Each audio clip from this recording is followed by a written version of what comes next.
역대 22장 10절에서 12절 말씀 제가 받들어 읽습니다.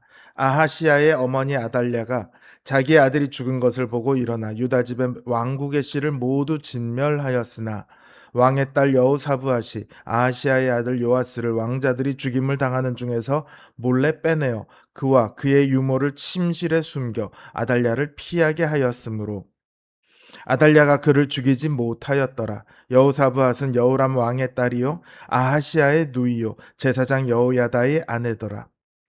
요아스가 그들과 함께 하나님의 전에 6년을 숨어 있는 동안에 아달랴가 나라를 다스렸더라. 아멘.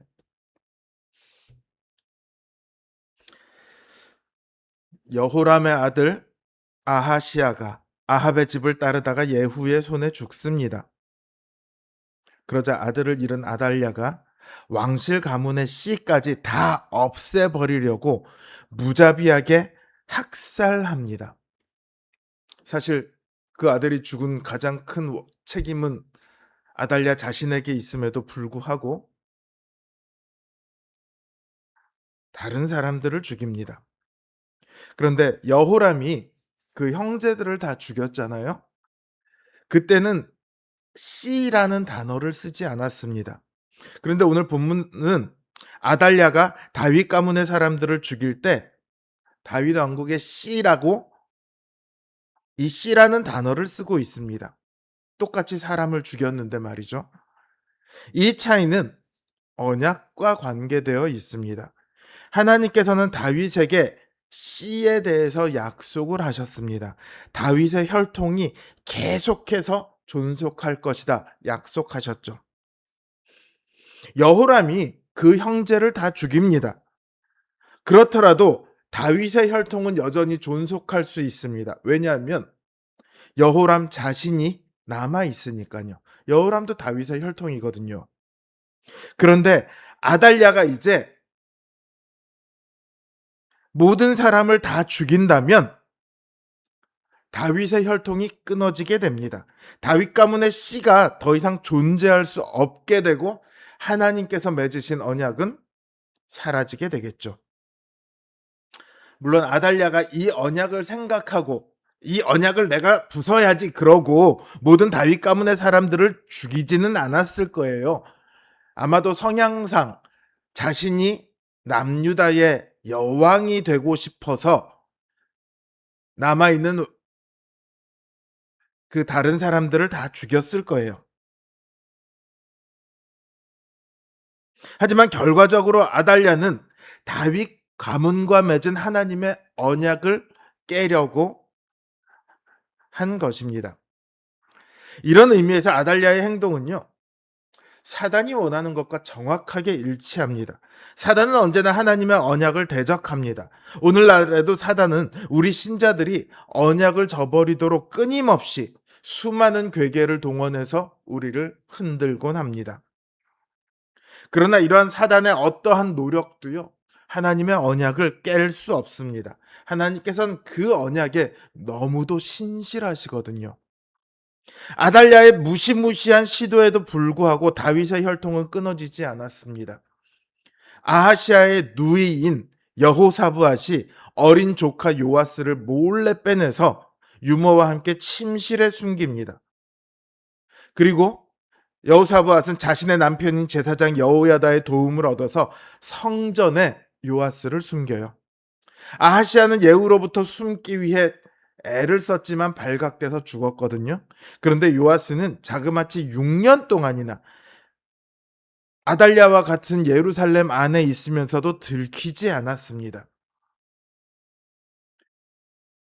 요아스가 들키지 않은 것이 우연이나 어떤 사람의 노력 때문이 아닙니다. 그 장소가 성전이었다는 사실은 요아스를 숨긴 것이 하나님이셨다, 이런 뜻이거든요. 하나님의 언약을 훼손하려는 아달랴의 그 어떤 시도도요, 하나님의 일하심 앞에서는 아무런 효과를 발휘하지 못합니다. 하나님은 그 뜻을 반드시 이루세요. 아무리 상황이 엄중하고 암울해 보인다 할지라도 하나님의 역사는 그 순간에도 이루어지고 있습니다. 오늘 본문에서 여호사밧이 등장합니다. 역사를 보면요, 결정적인 순간에 여성이 등장하는 그런 경우들이 종종 있습니다. 라합이 그랬고, 룻이 그랬고, 에스더가 그랬고, 한나가 그랬고, 오늘 본문의 여호사밧이 그렇습니다. 여성들이 주연으로 등장한다는 말은요, 나설 수 있는 남성들이 없을 만큼 상황이 혹은 그들의 수준이 아주 나빴다는 뜻이 됩니다. 그러나 하나님께서는 상황이 아무리 절망적으로 보인다 할지라도 그 뜻을 절대로 꺾지 않으십니다. 그 언약을 하나님은 반드시 이루십니다. 언약에 신실하신 하나님, 그 하나님이 바로 우리의 하나님입니다. 그러니 우리가 아무리 엄중한 상황에 있을지라도, 절망적인 처지에 있다 할지라도 우리가 걱정하고 두려워할 필요가 없습니다. 성전으로 피해서 생명을 건지고 다시 왕이 된 요아스처럼 우리가 하나님께로 피한다면, 아무리 그 고통이 심하고 나아갈 길이 보이지 않더라도 하나님께서는 우리를 지켜 보호하시고 우리에게 평안을 허락하십니다. 이 사실을 믿으시길 바랍니다. 여호사밧 역시 하나님을 향한 굳건한 믿음이 있었습니다. 그렇게 다윗 가문의 씨를 말리려 혈안이 된 그 아달랴의 눈을 피해 발각되면 자신도 죽을 수 있는 엄중한 상황 속에서도 조카를 안전하게 숨길 수 있었습니다. 여호사밧의 남편 여호사다와 성전의 제사장들도 생명의 위험을 무릅쓰고 기꺼이 요아스를 숨겨 주었습니다. 우리 앞에 아무리 절망적인 일이 닥쳐올지라도 하나님께서는 우리를 지켜 보호하시기를 쉬지 않으십니다. 사단이 그 어떤 계교를 우리에게 부린다 할지라도 하나님께서는 우리를 지켜 보호하시기를 멈추지 않으십니다.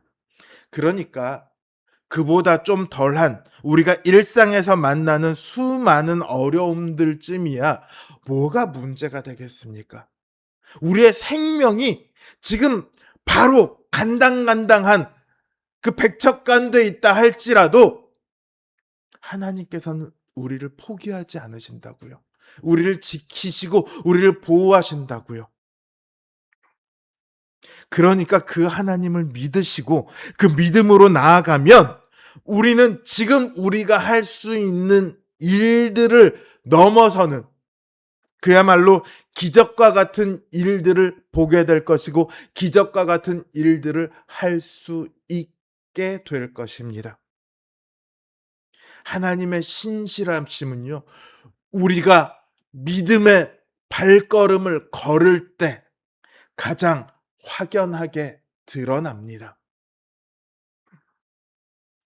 그러니 우리 앞에 놓인 상황이 주는 두려움에 굴복하지 마십시오. 우리 하나님을 믿고 믿음의 발걸음을 내디디십시오. 하나님의 신실하심을 삶 속에서 매일매일 확인하십시오. 신실하신 하나님 안에서 누리는 그 모든 복이 우리 성도님들 일상 가운데 모든 순간 속에 늘 함께 하시길 주님의 이름으로 기원합니다.